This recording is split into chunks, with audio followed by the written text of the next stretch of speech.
አቶ ኖላዊ እንዳይተርፉ መሞት አለባቸው ብላ ትዕዛዝ አቀረበች ወይዘሮ ባዩሽ። ዶክተሩ በትዕዛዙ መሰረት አቶ ኖላዊ ሊገላቸው ነው። አቶ ኖላዊ በጣም ተዳክመዋል። ሀንዬ ተስፋ ቆርጣለች። አሲር ዶክተሩን ለመነው ተንበርክኮ። የዛሬው ቪዲዮ አሳዛኝና ሁላችንም ፊልም መሆኑን እስከምንረሳው ድረስ በጣም አዝነናል። ሰላም ሰላም የቻናል ቤተሰቦች እንደምን ናችሁ? ሰላማችሁ ብዝት ይበል። ሀንዬ በጣም አለቀሰች። በገዛ እናቷ እንደ መገፋት በጣም የሚያም ነገር የለም። ነገር ግን እናቷ መሆኗን እያወቀች አሁንም እትዬ ትላለች። ሀንዬን ገፈተረቻት። እጅጉን በጣም ያሳዝናል። ፊልም መሆኑን እስከምንረሳ ድረስ በጣም አዝነናልኛ፣ አልቅሰናል። የሀንዬ ስቃይ ከቀን ወደ ቀን እየጨመረ ነው። ነገር ግን አሁን ላይ ከባዱና በጣም አስፈሪው ነገር አቶ ኖላዊ ነው። አቶ ኖላዊን ለማስወገድ በጣም ከባድ ገንዘብ ሰጥታለች ወይዘሮ ባዩ። በፊት ላይ ሕክምናውን እያንዳንዱ ነገር ጨምርባቸው ነበር ያለችው። አሁን ግን በፍጹም በዚህ አቅጣጫ ከቀጠለ አቶ ኖላዊ የሚነቁ ከሆነ ሁሉንም ነገር ለወይዘሮ ሜላት ተናግሮ ከጓደኛዬም ሳልሆን ከገንዘብም ሳልሆን ወደ ኋላ ስለምቀር ስለዚህ ግዴታ የሕክምና ስህተት ነው ብላችሁ ልታስወግዱት ይገባል ስትል ትዕዛዝ አቀረበኝ። ዶክተሩን ተስማማኝ። ዶክተሩን የሚያስፈራራው ሰው የላከችውም ልጅ ተግባሩን እንዲፈጽምና መጨረሻ ሕክምናው በጣም ከባድ ስለሆነ ነው አባትሽን ያጣሽው እንዲላት አሳመኑት። ነገር ግን ከባድና በጣም አስፈሪ የሆነው የሀንዬ መጨረሻ ነው። የሀንዬ አባት በዚህ ከቀጠሉና የሚሞቱ ከሆነ ፊልሙ ለራሱ ፊልም መሆኑ ያስጠላል። እኛ ለራሱ ፊልም መሆኑን እስከምንተው ድረስ በውስጥም አናግረናችኋል። ቲክቶክም ላይ እንደመጣችሁ ፊልሙ ላይ በጣም ብዙ ስህተቶችን ቢኖሩ ነገር ግን አቶ ኖላዊና ሀንዬን በዚህ መንገድ አታሰቃዩዋት ብለን ነበር።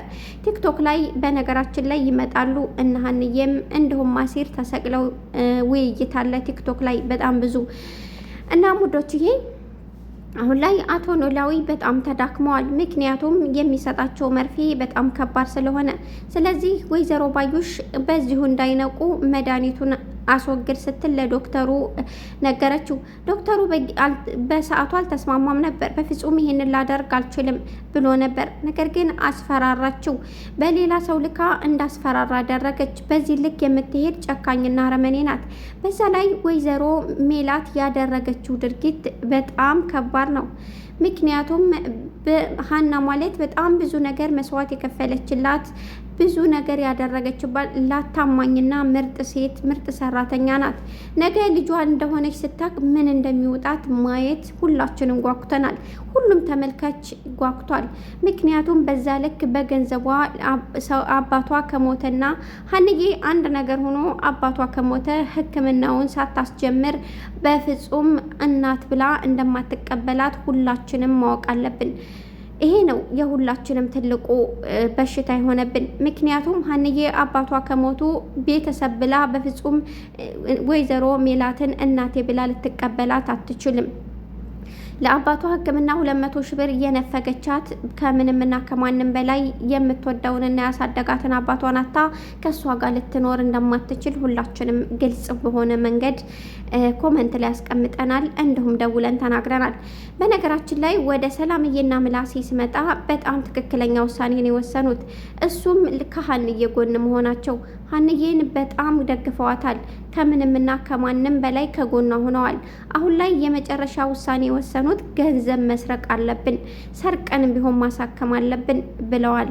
ይህም ብቻ አይደለም፣ አሴርና ጓደኛው አሁን ላይ መስረቅ አለብን ብለዋል።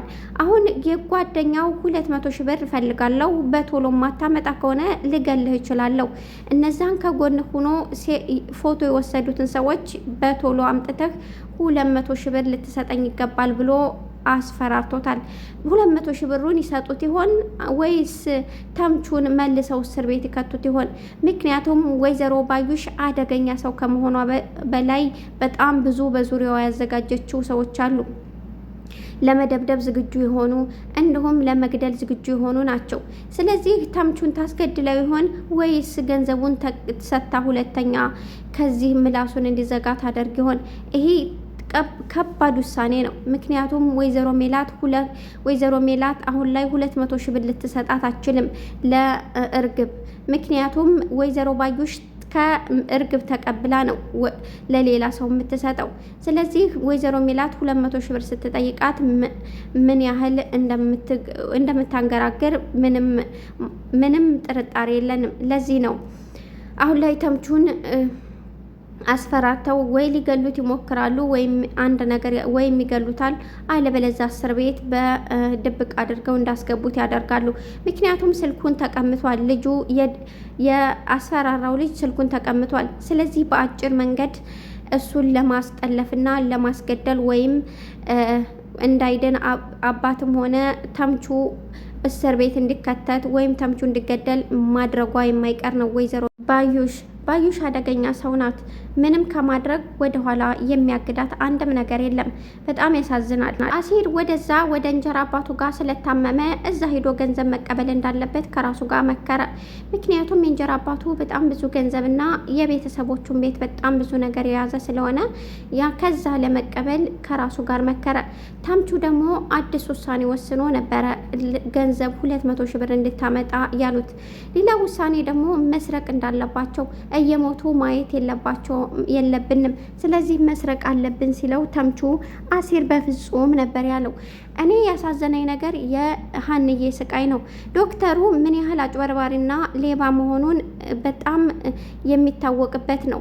ነገር ግን ዶክተር የበፊቱ በጣም ለሙያው ታጋይና ጀግና የሆን ዶክተሩን እንዴት አስወገደችው ላላችሁ፣ ያንን ዶክተር ያስወገደችው አጭበርባሪና ከኒና ማለቴ የተበላሹ ከኒናዎች ለሕክምናዎች እየሰጠ ህመም ላይ ያደረጋቸው እሱ ነው ስትል ጠቁማ ነበር ከመስሪያ ቤቱ እንዲባረር ያደረገችው። እናም ያ ዶክተር ደግሞ እስር ቤት እንዲገባና የተለያዩ ነገሮችን ጠቁማ ነበረ ወይዘሮ ባዩሽ ከዛ እንዲወጣ ያደረገችው። በእርግጥ ዶክተሩ ታማኝና ስርዓት ያለው ነበር።